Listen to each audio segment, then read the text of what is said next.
You're listening to episode 20 of The Secular Buddhist.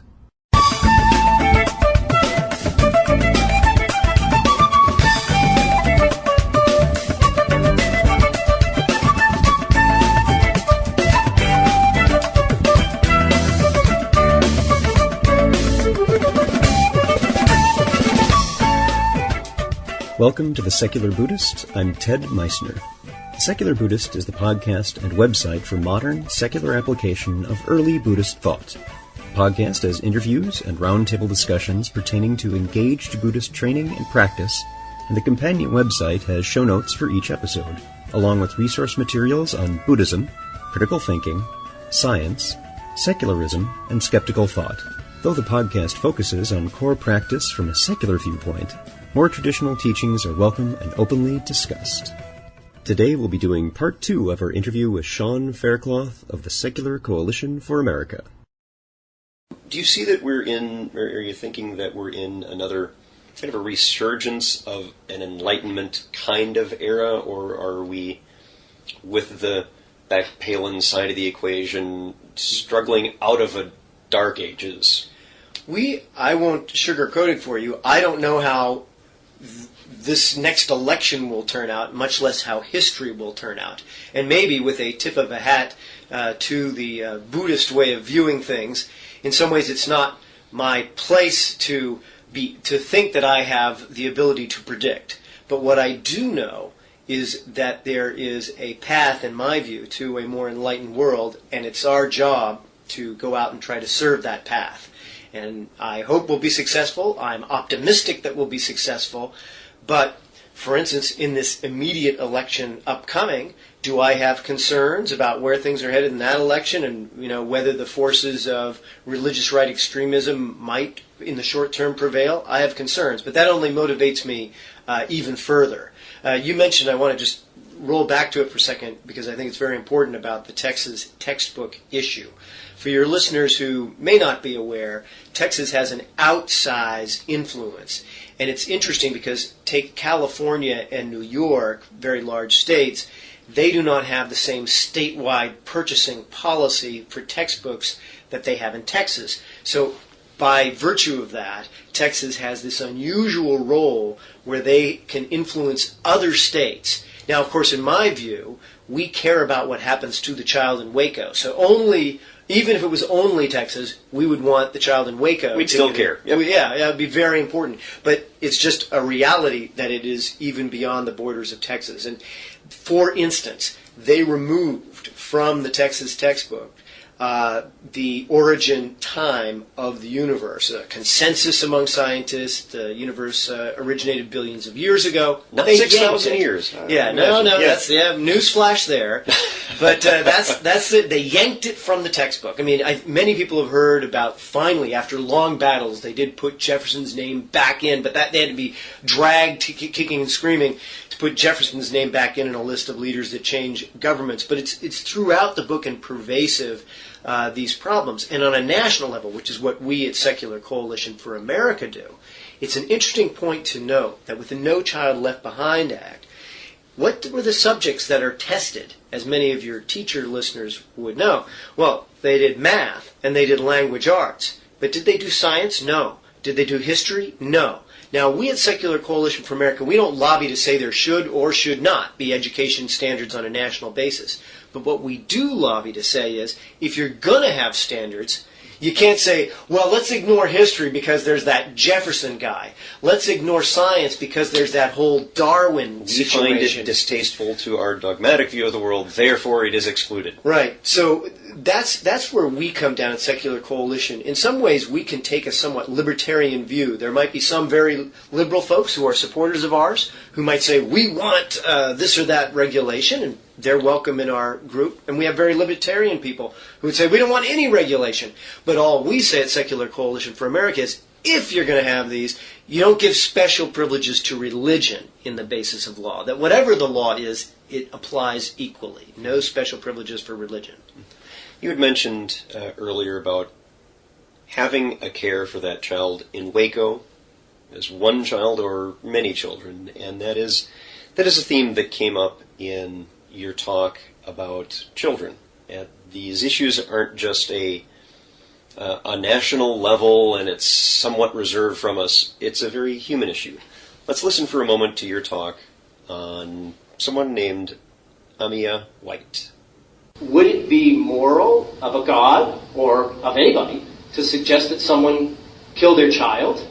And second, would it be moral for a parent to actually consider, even under subjection of a test, if you're a theology major, to consider killing your own child? Would that be moral? Why would someone think that would be moral? And then third, are children some form of chattel? Are they some form of property that can be used in religious sacrifice? So that is a story we all know. It's a part of our culture. And it's good. We all should know that story. It's part of the culture of our species. But I want to tell you a true story from the 21st century in the United States of America. And it's the story of a little girl named Amia White. And Amia White was 2 years old. And like most children who are 2 years old in America today, Amia went to childcare. And she was at her childcare. And the staff at the childcare lost track of Amia White. And she was left alone in a van in the sun in Alabama for over 2 hours. And after 2 hours, little Amia White's heart gave out, and she died alone in that van. And on the outside of the van were painted the words, Holy Church. Because I want you to picture two child cares in Alabama. One secular, one religious. The secular child care is subject to unannounced state inspections, not the religious child care. The secular child care has to obey medication safety regulation, not the religious child care. The secular child care has to obey food safety regulation, not the religious child care. Child staff ratios apply to the secular child care, not to the religious child care. All the health and safety laws and regulations that apply to secular child cares, religious child cares, are exempt. And by the way, this is your Minnesota tax money at work, because 1/4 of the children receive the federal low-income subsidy. So it's your tax money going to a religious child care in Alabama that in turn doesn't even have to obey the laws of their own state. Now, you don't need to worry, right? Because the head of the Alabama Christian Coalition said, the pastors and the congregations, they are our quality control. So, not to worry. And maybe it's an anomalous situation. Maybe it was a fluke, perhaps. Except there was a little boy named Demyron Lindley. Demyron was 3 years old, and he was left alone in a van in the sun at a religious child care in Alabama for 10 hours. And then he died alone in a van. Now, those deaths are rare. But much more common is neglect. Children left in their own feces for hours on end. Situations of significant neglect where no one can even find out because they don't have state inspections to know what is happening to these little children. That is a situation in the United States of America today. And this is a situation that occurs in a number of states. And even if it's not as broad as the state of Alabama, even in my home state of Maine, which is not a fundamentalist-dominated jurisdiction, there's a law that says, well, if I'm sending my child to a small child care, but if I assert the religious exemption, I can exempt my child from vaccinations that would otherwise be required, which not only endangers my child, but also the children with whom they come in contact and with the community as a whole. That's the situation we face in the United States of America today under American law. I want to tell you another story. This is an ancient story, but it is also a true story. It's a story of the Incas. The Incas, in pre-Columbian times, 500 years ago, they had a ritual where they would take children and they would bring them up to the mountains and they would inebriate them first, and then they would kill them as a sacrifice to their gods. That was their religious heritage. But the Incas did inebriate the children first, and they did kill them rather swiftly. I want you to contrast that with what happened in the United States of America in the 21st century. There's a girl named Jessica Crank. Jessica had a tumor that was growing on her shoulder. And it was a tumor that was completely treatable with modern medical science, but Jessica's mom did not believe in modern medical science. She thought that she could cure her child with the Epistle of James. But meanwhile, the tumor on Jessica's shoulder grew, and it grew, and it grew until it was literally, not figuratively, literally the size of a basketball on this girl's shoulder. It was a horrible, festering, ugly wound that put her in agonizing pain for weeks on end, and then she died. That's what happened in the United States of America. That's the situation. And I bet you there are people in this room, and I commend you for it, who spoke out about the torture at Abu Ghraib. And if you did that, thank you, because I think you did the right thing in my opinion. But nothing that happened at Abu Ghraib was as horrible, vicious, agonizing, torturous, and ultimately fatal as what happened to this girl, this 15-year-old girl. That's what's happening. Now, where are the right to life groups about this issue? This person was born. Where are the right to life? Does she have a right to life? Where were they? And where were we? Where were we in this room? Where are we speaking out in every legislature throughout the country? Jessica Crank lives in Tennessee, and you might hear Alabama, Tennessee, okay, this only happens in the Bible Belt. There are over 35 jurisdictions in the United States that have faith healing, so-called faith healing exemptions to child protection laws in the United States of America. You remember last summer when the former governor of Alaska talked about the death panels with regard to health care? Well, these are real death panels, where one or two people decide whether or not another human being, a human being that is a child, and I'm actually of the opinion that children are human beings and have human rights, and they decide whether or not that person will live or whether they will die. That's the situation in the United States of America today. I want to give you a third form of religiously based child abuse, and this is the one that probably folks are most commonly discussing and familiar with. And I'll talk about it through the example of Father Paul Shanley. Some of you may have heard of Father Paul Shanley. Father Shanley's from my New England region, and Father Shanley was a member of the Man-Boy Love Association. Right? Now, I'm going to go out on a limb and say that's bad. Man-Boy Love Association, right? But I'm not talking about him. I'm talking about the institutional issue. Was that his boss, Bishop Daley, his boss knew that Father Shanley was attending the Man-Boy Love Association meetings when he transferred him from Parish A to Parish B to Parish C, endangering children all along the way. To me, and I suspect to many of the people listening to the podcast, that makes these issues more personal. It's something that we care about. Is this one of the passions that drives you in what you do? It is, and it's also something that is, I'll be blunt, strategic. I think it's important for secular Americans. We, in the secular community, if you will, I think sometimes tend to, shall we say, over-intellectualize. We view things in kind of a 10,000-foot abstraction level. And that's not the way Franklin Roosevelt communicated issues. He was dealing with 10,000-foot issues, but he communicated them in a very human way. And furthermore, I think if you were to ask if they've heard of secular Americans or our viewpoints at all, or atheistic viewpoints at all, and asked, 50 people at the mall, what might they think of? They might say, oh, they're the folks who don't want the cross on the hill. And my own opinion is we should be known for that. That's a correct constitutional view.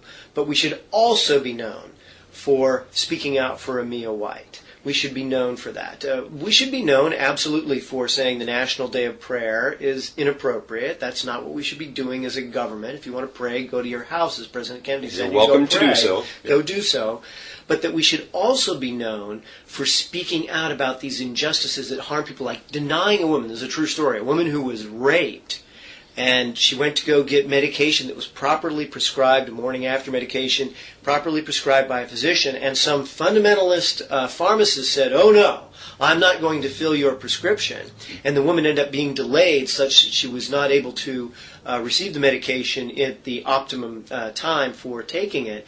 And that is reprehensible, horrible human impact. And I want us to be equally known for speaking on these human impact issues where religion is given a privilege to be mean. I hate to put it that blunt, but that religion gets a special privilege in several instances in law to be mean to other human beings. And we say mean is wrong. And certainly it should be that it's equal. That you don't, if we're going to allow people to treat each other in a rough way, then it's across the board in society, not just for some religious group. You were talking about a pharmacist refusing to essentially do their job, right, in those circumstances, and it's the reason, if you're Amish, maybe you shouldn't study to be a bus driver. Right, you're never going to be a bus driver. It's not the right thing for you. Exactly. Something else I wanted to ask you about. You had mentioned the Prince versus Massachusetts case. Yes. Could you tell us a little bit, expound on that a little bit more than we have? Well, the key holding in that case, which I believe many legislatures and to some degree the federal government has ignored, is that it says there's no religious free expression clause right. As many of your listeners know, the First Amendment has no establishment of religion. You can't impose religion, which is what we work on a lot at Secular Coalition. But another provision, which we fully support as well, is the free expression of religion. That also is a constitutional right. But the court in 1943 said, no, free expression does not mean you can place a child in a situation of ill health or death. But what's happened, particularly over the last 35, 40 years, is at the federal and in many states, they will pass statutes. Basically, politicians will pass statutes. So this isn't litigation. This isn't some court saying there's a constitutional right. This is politicians passing a statute that says, okay, we're going to give a special privilege to so-called faith healers, although they're not faith healers, they're often faith killers in reality, but so-called faith healers, give them a special right to ignore the child protection laws that the rest of us have to be subject to and should be subject to. That type of thing has happened in a number of instances throughout American society. And when the proponents argue for it, they kind of place it under this cloud of First Amendment free expression clause. But when you draw us back to what the Supreme Court said in 1943 in Prince versus Massachusetts, it's no, that's not true. This is simply something that politicians have done under pressure from religious groups. And I guess to give credit to the religious groups and why we need to work harder is that they've been successful in pressuring politicians. What do you like best about your job? That every day I get up and say, this is something I believe passionately in. And to some degree, as your listeners with secular Buddhism, and I'm just a lawyer, I'm not a philosopher, have the knowledge of Buddhism per se, but I do feel like my job touches upon, it reaches into and touches upon the ultimate questions. And that's exciting for, I'm just a lawyer, but I get to sort of think about what are some of the ultimate issues of reality, if you will. And then how does the structure of society, I always say as a lawyer that lawyers are like societal engineers and politicians, elected officials, are like societal architects. And I've had the pleasure of working in both the architecture and the engineering realm in terms of society. And that I believe that the philosophies, like a secular Buddhist philosophy, is a valuable contribution to the forward motion, the enlightened motion of the human experience, and to be in a job where you're trying to kind of help that viewpoint have a success in the architecture and in the engineering, if you will, of societal structure is a great pleasure. Yeah. Now, some of the people who may be listening, and certainly across this country, and maybe some others, people often wonder, well, why should I care? Why does it really matter if there's a day of prayer or if they put the Ten Commandments on a courthouse? Why should that matter to me? Right. Well, in fact, I heard the comedian Adam Carolla, is that how you pronounce his name, on television not too long ago, who said flat out, I'm an atheist, but that's the whole point of being an atheist. I don't need to join anything. I don't need to do anything. Forget about it. And it was witty. it was interesting, and I must say I think it was wrong. That both as to the list you just gave of these symbolic issues, the National Day of Prayer, there is a reason to care about that. That National Day of Prayer came about at the behest, and I mean the direct behest, of Billy Graham, the premier fundamentalist preacher of the 20th century, and a guy who really advocated for violence in many ways and used religion as an imprimatur, as a gloss over for violent views about Vietnam and a whole range of things. He spoke to Nixon emphatically supporting anti-Semitic thoughts and sentiments in Richard Nixon. It was very insidious, and he was the guy who was the prime mover, if you will, in terms of getting us a National Day of Prayer. So understanding that history, I think there's deep meaning to it. And Madison, of course, and others would say, well, it's just unconstitutional. We don't have, if you want to pray, go to your house and pray. You don't need a government to be involved in that. Yeah. But I do want to bring us back to the human impact of all these different situations where people are harmed in America. The textbooks issue that we talked about, the children who were killed. We had a woman at our historic White House meeting, which we're lucky to have this year in February, where for the first time secular Americans as an entity met with White House staff. It had never happened before. And we had a woman who unfortunately could not make it because of a snowstorm. But she's a woman who was a child in a faith-healing home, went through horrible agonizing pain, ultimately lost her leg as a result, and was going to come and talk about the horrific, torturous experience that led to her losing her leg, and really a violation of this woman's human rights. Her human rights were violated. And we, whether you're someone who's a humanistic Jew, as is one of our 10-member groups, or you're an American Humanist Association member, or a secular Buddhist, I think we can all understand that we care most about helping others. I mean, I'm not as knowledgeable as you are, obviously, about Buddhism. One of the things I love, I believe, from the Eightfold Path is that knowing the world not as you might perceive it or want it to be, but as it is, and viewing the world as it is. And that here we see in America in the 21st century barbaric policies that harm other human beings directly causally related to the privileging of religion in law in a way that's not mandated by our Constitution. So having this opportunity with Secular Coalition to speak out for justice and to speak out for a more humane world is really a fantastic opportunity. So what do you see as some of the biggest challenges the SCA faces in the years to come? Well, we have a great legislative director, Sasha Bartolf, who lobbies for us full-time. I lobby as well. I think we're proficient in terms of our lobbying work. So that's good. But I'll tell you what I think is the biggest challenge.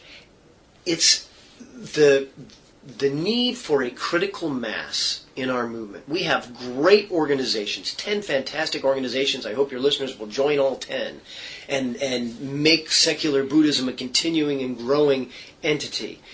But that what we are facing, if we really want to be realistic about where we are right now, is even though there's, by some estimates, 30 million, there's different estimates, but approximately 30 million secular Americans, perhaps, the number of those who are active in some form of organization and speaking out on these kinds of issues is relatively small.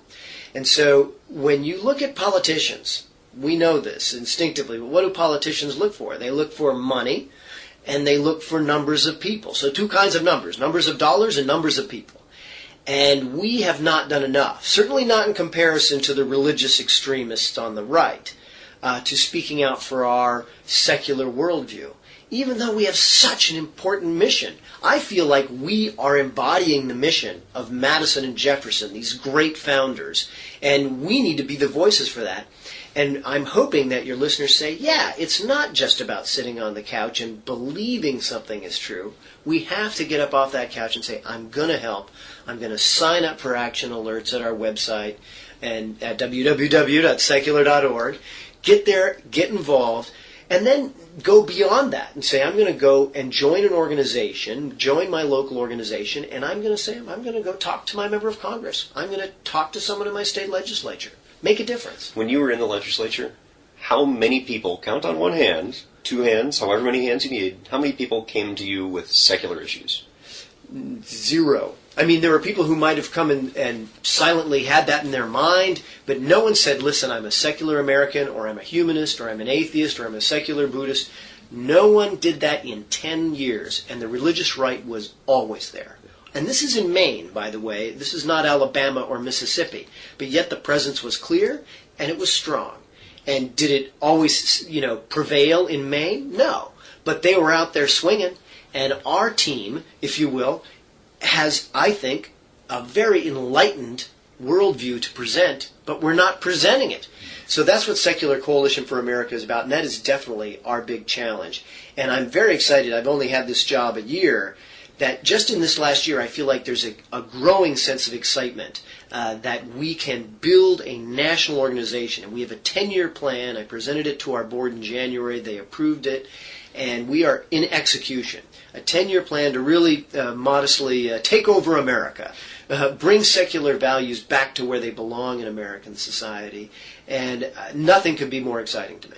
And having listened to the plan last night, what struck me most about it was that it wasn't so much a plan to espouse secular values as it was to free us from the restrictions of someone else's worldview. Well, they have been able, unfortunately, those in the religious right, to impose a worldview, and one that I think is fundamentally at crosshairs with the values of our founders as a nation.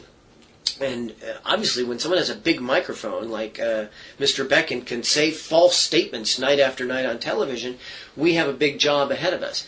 But I always remind folks that something we have that he doesn't is truth and justice on our side. And that's a nice thing to have on your side. And I feel like the optimism of having the facts on our side is something that really is contagious. And we're going to make a big difference. And in this plan, we intend to have a secular coalition for Minnesota, where people are organized, a secular coalition for Washington State, secular coalition for Florida, so that by the end of this decade, we will have aligned or affiliated organizations in 50 states, really a strong grassroots network. And I think that's going to help change the face of America. So one of the things I wanted to ask about, because it's a question that came up last night, and something that people wonder about, because we're not all in Washington, we're all as politically active, is the difference between lobbying and what a lobbyist does day to day and a legal organization. One of our friends, Dan Barker, of the Freedom from Religion Foundation, they're more on the legal side of things. And the Secular Coalition for America is more on the lobby side of things. Right. Well, I'm an attorney and went to the University of California Hastings College of the Law, where I'm pleased that the U.S. Supreme Court came down on our side. Congratulations. And said that just you can't yesterday. use... Yes, exactly. Came down and said that, a right-wing Christian club can't exclude people and get tax money. They can exclude people. They can't do it with tax money. And that was a sound ruling in my view. But speaking as an attorney, you've really got the law... if we can divide advocacy into a couple of categories. One is the litigation category. Let's sue. And Secular Coalition for America, we admire that, and many groups do that. That's not what we do. We lobby to change the laws, to persuade politicians to vote to change the statutes, not sue and strike down the statutes. And we're really excited about where things are going right today. We did a press release on corporal punishment. A lot of your listeners may not be familiar with this, and I got to admit, when I first had this job, it was shocking to me as a lawyer and a 10-year elected official that quite a number of states have statutes that say you can't engage in corporal punishment with children in public schools, but even in schools that get tax money, that are so-called private, even though they're getting tax money, they can.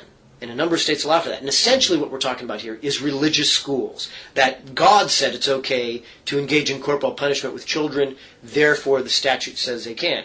Luckily, there's a brave member of Congress who has said, no, if you're getting tax money, and if we have a principle, as they've already articulated, that there shouldn't be corporal punishment for children, then that principle should apply uniformly. That's all we ask. In fact, I would say we even, I have a personal opinion, but we don't take a position about whether or not there should be corporal punishment policy or not. But what we do say is you can't say religion gets to and others do not, which is the case in many states. So we're out there swinging, and now we've got bills that we're supporting versus always having to oppose. This is a bill we support. So things are heading more in our way. And on the topic of corporal punishment, you had a story last night about one of your first readings of the Bible. Let's listen to that now. But I do want to talk about some issues that I think are very important, and I want to talk about some issues that I know nothing about, which is the Bible. Some of you here probably, especially I find a lot of groups like this, they know a lot about the Bible. I don't know anything. The only thing I know, even though I was in politics in Maine, I grew up in Southern California, and the only thing I know about the Bible was one time I was like 12 years old or so, and family was going on the summer vacation. I decided, in addition to fighting with my sister about her sitting on my side of the back seat of the car, which she did too much, I said, all right, I'm going to read this children's Bible. And some of you, I bet even remember the edition. It had like kind of the faux leather cover with the purple and red letters. And I said, okay, I'm going to read this children's Bible. And I remember we were out like in the desert, in Utah someplace. So it felt very biblical there. I was getting into it. And I'm going through it. And they get to the part in the Bible where God tells Abraham to kill his son as sort of a test of his faith. And if Abraham did this, that would mean he's God-fearing, and that would be a good thing if he were willing to kill his son. That would show true God-fearing nature. And I'm looking at my dad in the driver's seat thinking, I hope he's not too God-fearing, because this does not look too good from my perspective. I don't see the value in this. But it was that moment, some of you, I'm sure, have had it for yourselves, that moment where you get to that point and you have a real question. And that was the first time in my life, for me, where I had that real question, where something that everybody takes for granted, something everybody takes as authoritative, and you say, this raises some real serious questions. So it sounds like SEA is moving, shaking, things are growing. What do you need? The big things we need is for your listeners to join our 10-member organizations. I would strongly encourage your listeners to get involved with secular Buddhism, to be active in that. Me too. Yes. See, you got it. It's not just me. It's other people too. Make it happen. Make it a vibrant organization that has a national reach.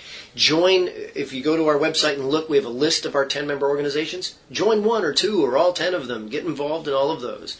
So that's step one, is get involved in the many organizations. What's that website address again? Right, www.secular.org. And please, you'll see the list of our 10-member groups. The second thing, free to do, is to get our action alerts. You can go to our website, www.secular.org, and sign up for our action alerts. And that's how you find out. That's how you find out, like this issue I mentioned about corporal punishment. We're going to be doing another one very soon thereafter. We're constantly putting out issues where you can be an informed citizen and take action, write your member of Congress, and we make it easy. It actually has a sample letter. You can change it if you want, but a sample letter you can send to your member of Congress about an issue, so that's good. A third thing you can do that would be really helpful, I got to say, is if you see it in your heart to help us out financially, we need it. We are a nonprofit organization, and have to point it out, the religious right, they tithe, and you got to give them credit. They get out there and they pour the money. And we need a secular voice where people say, this is worth my investment. It is worth my investment to change America back to its true roots of secular values. That's what we're about, and we need money to do it. I just hired some new staff. Payroll is a big part of our expenses. We have souped up our website and are continuing to do so. Obviously, all these things cost money. So when I say we have truth and justice on our side, we do, but we do need financing on our side as well. As secularists, one of the disadvantages we have compared to the churches is we don't get together every Sunday and pass a hat. Right. And what we do, however, have as an advantage as secularists, as people who are practicing on their own, is that we have more of a choice over where we're going to send our hard-earned dollars. If we find something to be of value, instead of putting it in a hat and not knowing where it's actually going to go, you choose where it goes. And as I conclude every podcast, every moment you choose, this is one of the things you can choose that will make a positive benefit. And in particular for this organization, They really are working for us in helping with a topic that we don't really talk about much on the podcast, which is separation of church and state. We're more focused on Buddhist-type issues. But I want the people who are listening to realize that we do get impacted by this. Mm-hmm.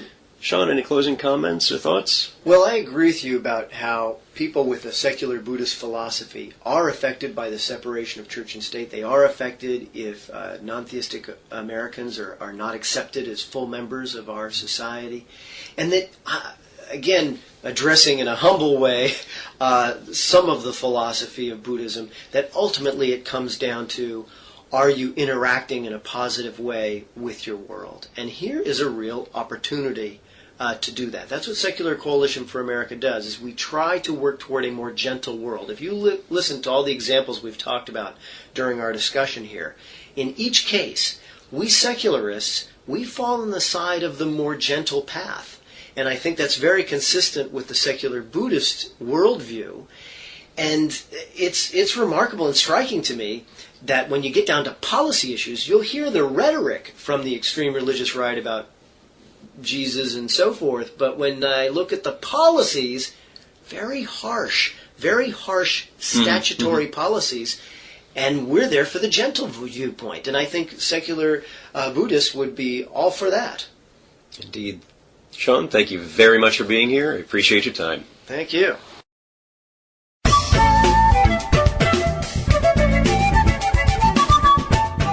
Thanks for listening. If you'd like to learn more about something you've heard in today's podcast, please come visit the companion website at www.thesecularbuddhist.com, and you'll find an entire web page devoted to this and every episode. There are also links to discussions about today's topic on the Secular Buddhist Facebook fan page. The music for the Secular Buddhist is used by permission from John Kaizan Neptune's CD, Steps in Time. Additional music is provided courtesy of Monty Levinson of Taihei Shakuhachi and Rodrigo Rodriguez. Their websites are linked on the Secular Buddhist on the About Music page. Until next time, remember, every moment you have a choice. Make it the best you can. See you next time on the Secular Buddhist.